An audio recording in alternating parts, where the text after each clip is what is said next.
Hi, how are you today? How are you doing? How's your week going so far? Welcome to Lessons from Church. My name is Favorite Duke. If this is your first time of watching Lessons from Church, I want to say a big welcome to you. Thank you so much for clicking on this video. If you're a returning viewer, I just want to say thank you as well. Thank you so much for the engagement. And let me just quickly say that do not forget to leave a comment. Do not forget to like this video and share it so that we can get the word as far as possible. So today I'm just going to be talking to us, sharing something from my church note called Wasting by Waiting. Some of us sit back and we say that we're waiting on God, but in reality, we're just wasting our time. Now, there's nothing wrong with waiting on God. I mean, if it's done legitimately, there's nothing wrong with waiting on God because even the Bible says that they that wait on the Lord will renew their strength. So, strength is renewed when you wait on God genuinely. But then there are some persons that fall into this category of not wanting to do anything, just not wanting to take a step, and then they just jump on the religious slogan. That's they hold on to that word of waiting on God religiously, just as an excuse to not do the things that they should do. Now let's take a case study of the man by the pool of Bethesda, the impotent man.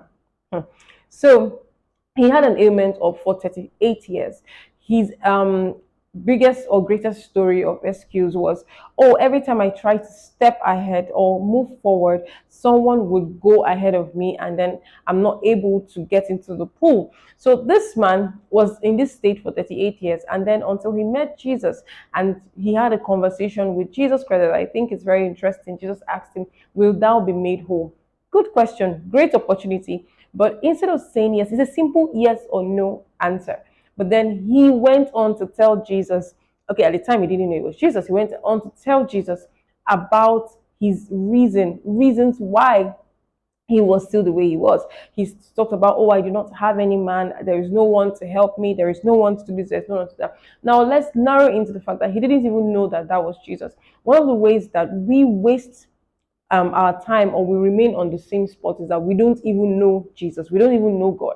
So we just keep using the slogan or the phrase "I'm waiting on God" or the sentence "I'm waiting on God," but you don't even know the God you're waiting on. You just say it to give yourself a reason to remain stagnant or to not take the steps that you should take or to just get people off your back. So when someone asks you, why haven't you taken that step? Why haven't you done this thing? Why haven't you launched that brand? You say, oh, I'm waiting on God. But then when we get into the details of your relationship with God or even non-existent relationship with God, we realize that you don't even know God. So if you do not know God, but then you keep using the word waiting on God, you are not waiting on God. You are just wasting your time. And also, let's also talk about excuses. The man, instead of just grabbing this opportunity to say, okay, yes, I really need the help. Yes, I want to be made whole. He talked about not having anybody to help him. Oh, I don't have any man. I don't have any man. And some of us have hung on to this as a reason why we can't move from point A to point B. I don't have anybody. Oh, the economy is bad. In Nigeria, if you don't know anybody, you cannot make it. And that is why you're not even making it. So listen to me. No more excuses. If you keep on pointing fingers, finding fault with everybody, the government, or your uncles that don't want to help you, your aunties that don't want to help you, your friends that don't want to help you, you will waste your time. And then maybe just to make yourself feel good, you will be religious about it and say you're waiting on God.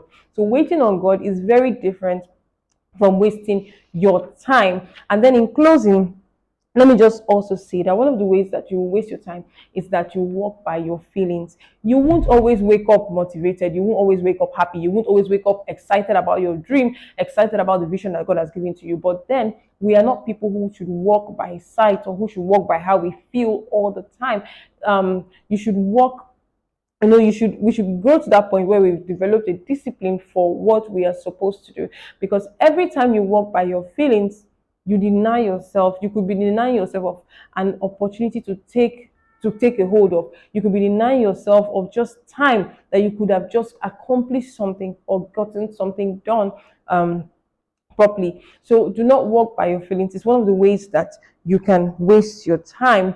I just want to say that this is just a short summary. If you want to listen to the entire message, you can get it by clicking on the link in the description. Very awesome message, wonderful message. Trust me, it's going to bless you. Just listen to it. apply the principles in it, and watch your life take a shift for good. Thank you very much for watching this video. I look forward to seeing you in the next video. Until next time, stay blessed, have a great life, and make sure that you do not spend your time on earth being wasted, but then keep giving the excuse that you're waiting on God. God bless you. Bye.